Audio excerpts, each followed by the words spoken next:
Forget everything you know about heavenly restriction. Chapter 198 has completely changed how broken heavenly restriction can really be, but before I talk about the revelations that we got in regard to Maki and Toji, I believe Mechamaru highlighted to us the first instance of how broken heavenly restriction can really be. But first, what is heavenly restriction? Heavenly restriction is binding vows placed on a sorcerer to give them limitations in exchange for a significant improvement in another area. For example, Maki and Toji have 0 curse energy, and exchange received a body with superhuman strength and a boost to their 5 senses, whereas Mechamaru received high volume of curse energy in which he could control a puppet army that could cover the whole range of Japan in exchange for a weak, crippled body. There are 3 chapters in particular that highlighted how broken HR can be, and this is chapter 79 when we learn about Mechamaru's puppet and the range he gets from heavenly restriction, where his body gets healed from the initial restriction and he's still able to use the benefits of heavenly restriction after the use of idol transfiguration. We also get chapter 145 when Tengen talks about the breaking of fate in relation to Toji and moving away from cursed energy.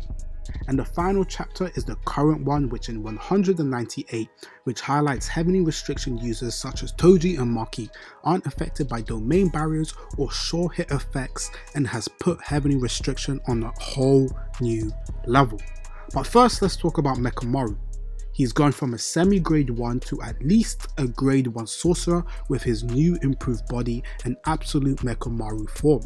Being able to have a puppet army across the whole of Japan makes him a dangerous sorcerer and highlights how dangerous HR can be.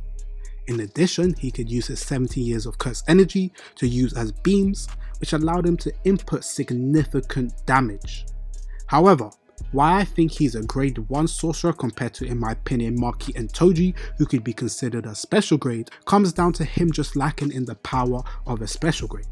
Principal Yaga was going to be deemed as a special grade due to the ability to create an army of pandas that are self-sustainable. Compared to Mechamaru's curse energy is important to developing and using his puppets, and moreover Kenjaku states that his output is that of special grade, however it is temporary. However, even though Mechamaru could create a potential army of puppet, we didn't get to see it in its fruition and we don't know the extent of how broken it could have become. First, with the fact that it requires his curse energy, and even though heavenly restriction gave him a high volume of curse energy, it wasn't that to the level of people such as Yuta and etc. that it's boundless that he can continuously make so many puppets. Because of this, and with the fact that we know he was saving years of curse energy, it makes it difficult for me personally to put him on special grade, and that is why I lean to him becoming grade 1 sorcerer. But regardless of this, from someone to jump up from that much of a level just due to the buff on his stats, it indicates to us in the audience how broken HR can really be. Become a spy across the whole of Japan and provide intel to everybody back in the Jujutsu headquarters if he was to have survived. Regardless if you think he's special grade or not, Mechamaru highlighted how dangerous heavenly restriction can be in the near exorcism of Mahito. First, before we start with the Toji and Maki section, I think we have to address some of the preconceptions people like myself had about Toji and Maki. I was very confident that they could be affected by barriers shown in the fight with things such as the Dagon fight with having Megami blow up the domain. However, chapter 198 has blown away those pre-assumptions, and now we're in a situation where restriction has been taken to a whole new level. First, we just thought that they had superhuman strength, that they had the ability of their 5 senses. However, all these things have begun to become expanded upon and which will be touched upon as we go through. The difference in the expectation in heavenly restriction makes me think that as we continue in the story, and potentially if Yuki begins to experiment on Maki, which seems to coincide with her plotline, we can get to a situation where we learn the in and outs of how dangerous heavenly restriction can really be. Now we get to Toji and Maki, the breakers of fate.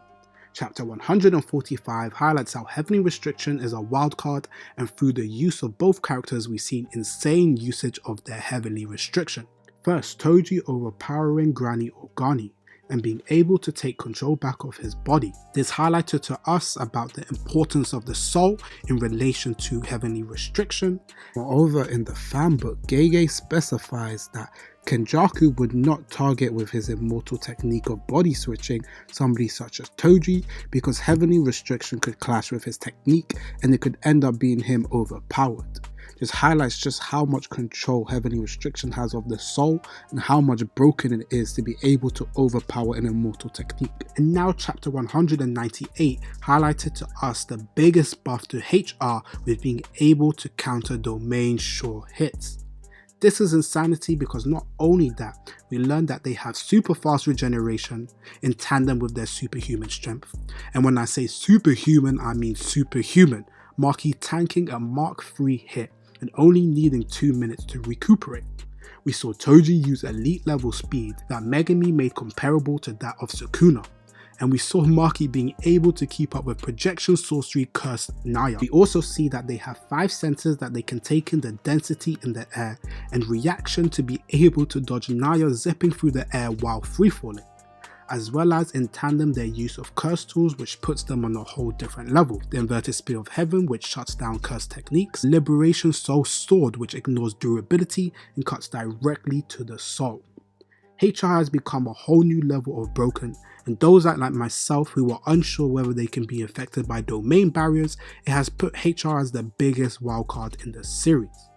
However, one question I have which could be seen as a little contradictory is when Toji has the gun and he's talking about his presence. He talks about how he was able to slip through the barriers because he has no curse energy. However, he has to be careful with using his curse tools because they apply curse energy. However, in the most recent chapter we saw Maki was using her curse tool, however was not affected within Naya's domain.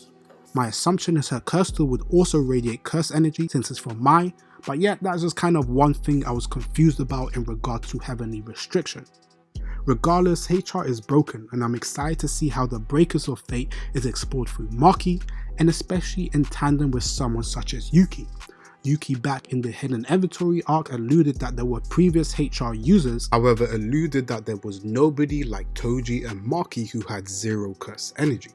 This, in my opinion, showcased to us as the audience that her plotline is going to nicely coincide with somebody such as Maki, and potentially she could have even more information in regard to heavenly restriction and potentially foreshadow more things to come with the future with Yuki and her plotline.